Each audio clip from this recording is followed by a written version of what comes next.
Hello Professor, my name is Vora and I am presenting the analysis of an LC oscillator which uses an op-amp as an amplifier.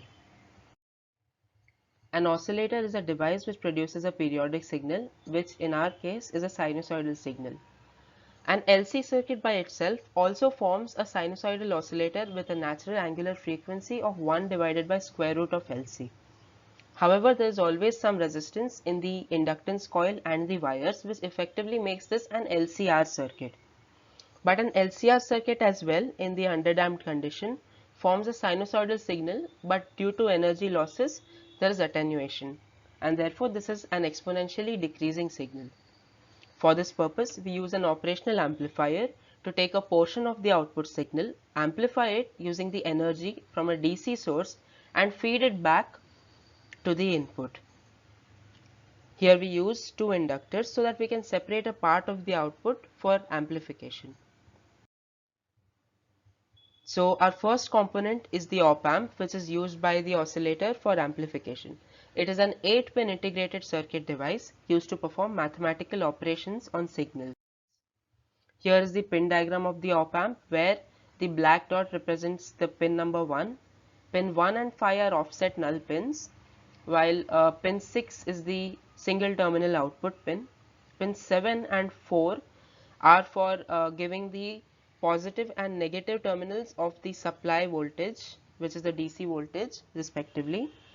Pin 8 is not connected, and pin 2 is the inverting input terminal, where if input is given from pin 2, the output will be inverted, that is changed by a phase of 180 degrees, while pin 3 is the non-inverting input terminal, where the output is in phase with the input.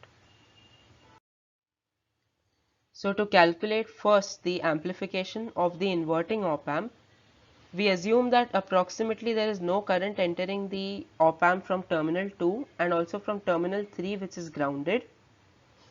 Using KCL at node A, we get that I in plus IR plus I, where I itself is 0, is totally equal to 0.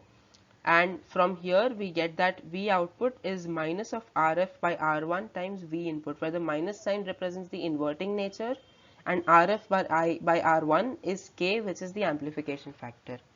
Using a similar calculation for the non-inverting op-amp yields K as 1 plus R2 by R1. So the second component of our circuit is the LCR circuit, which is the tank circuit for the oscillator. Using KVL, we can find its differential equation, which is this, and further substituting Vc equals A e to the power st plus V, we get a quadratic equation in S whose determinant gives us the following conditions. If the determinant is negative, it is an underdamped solution, which is a damped sinusoid. If the determinant is 0, it is a critically damped solution, and if the determinant is greater than 0, then it is an overdamped exponential decay. The solution that we require is similar to the damped sinusoid, and therefore in our case, which is a forced RLC circuit whose differential equation has an additional factor of V external times sine of omega t minus phi, which is because of the op-amp. On solving, we get a steady state solution of the form V naught sine omega t minus phi, which is not attenuated and a constant amplitude sinusoidal signal. So the LCR circuit produces the sinusoidal signal, which by itself would get damped, and the op-amp provides feedback at the same frequency as the natural frequency of the oscillator, because it is taken from the oscillator itself. So this acts like the phenomenon of resonance. The inductor here is center tapped, so we can take out a portion of the input signal, amplify it, and then feed it back to the original signal. The gain produced by the op-amp can be adjusted by varying RF and R1, and here the op-amp is shown to be in an inverting mode, because when the output is added, it is added in the opposite direction, so both adding up, the feedback will be positive.